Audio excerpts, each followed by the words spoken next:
Simple Cyber Defense Weekly Update for May 16th, 2020.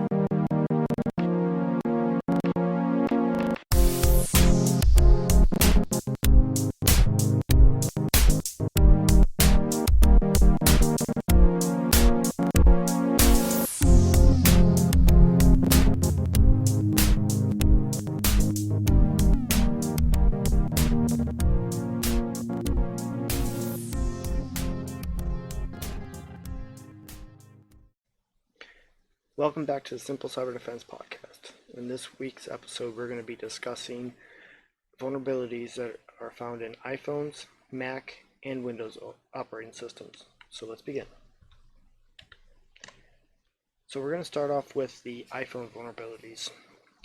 So a group has confirmed that 900 million iPhones are left vulnerable to a mail daemon security flaw. So what is a mail daemon? A mail daemon is the means that the software uses to be able to send and receive emails. So why is this such a big issue? Well, this could be used for any number of exploits.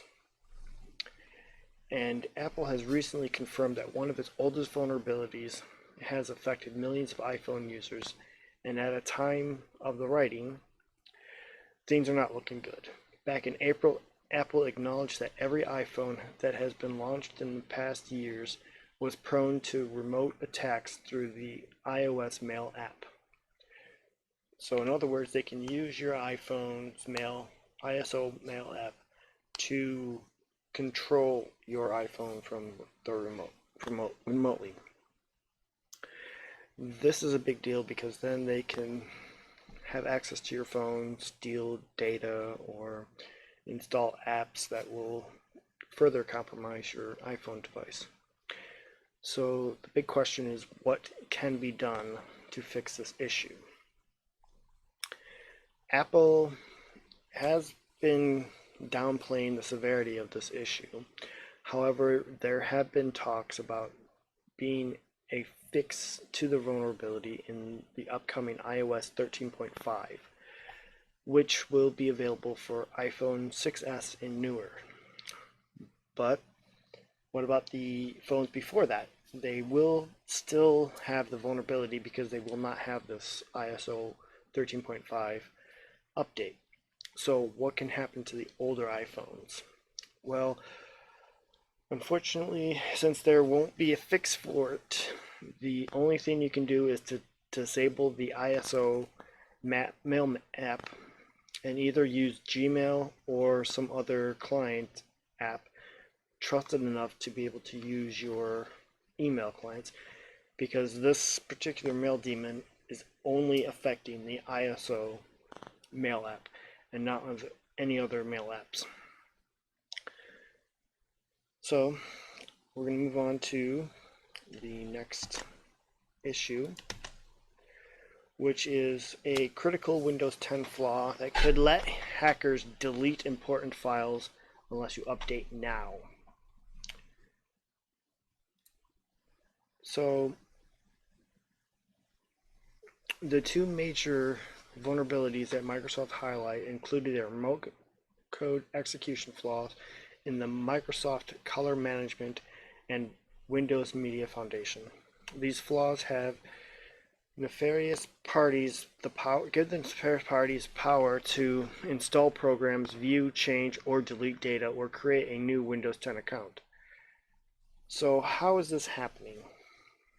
Addressing the Microsoft Color Management flaw in Windows 10 says, in the web basic attack scenario, an attacker could host a specifically crafted website that is designed to exploit the vulnerability and then convince users to view the website. The hacker can't force you to view that website, but once they do, they can gain control through this color management flaw. This is typically done by getting the user to click on a link in an email or instant message that uses the attacker's website. By opening the attachment or clicking on a link, you're sent to their website, which would compromise your computer. So what can be done for this issue? Just update to the newest patches for Windows 10, and also be careful what you click on, because not every link or attachment would be safe for you to click on. And so now we talk about the final issue, which affects both Windows and Mac users, which is the Adobe Reader and Acrobat now have 9 critical flaws that have been patched. So these flaws are mostly affecting a few things. The first thing that the flaw would go after is the out of bounds reading. What does this mean? It basically gives the attacker the ability to read information that it shouldn't. It gives them ability to read a lot of private data or data that you've not disclosed in proper ways. The next few are mostly for arbitrary code execution, which basically means that the attacker is allowed to use this exploit to run their own code on your computer without your interaction at all. And the last one is mostly talking about privilege escalation, which basically means using means to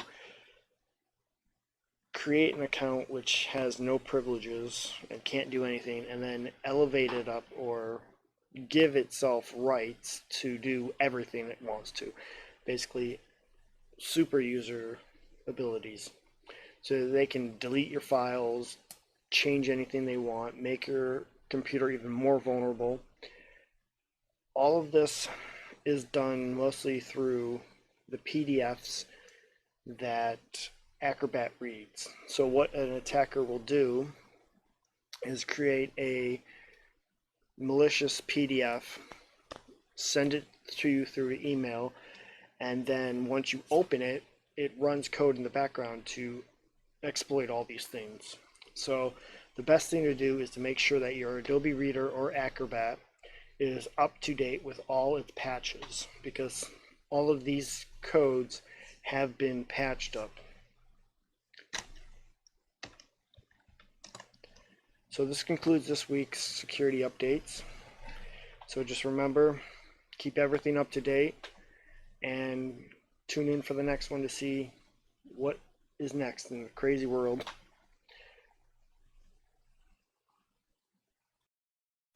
If you like what was in this episode, please consider liking, subscribing, and sharing with others. For more information, to suggest a topic, or to donate, head over to simplecyberdefense.com.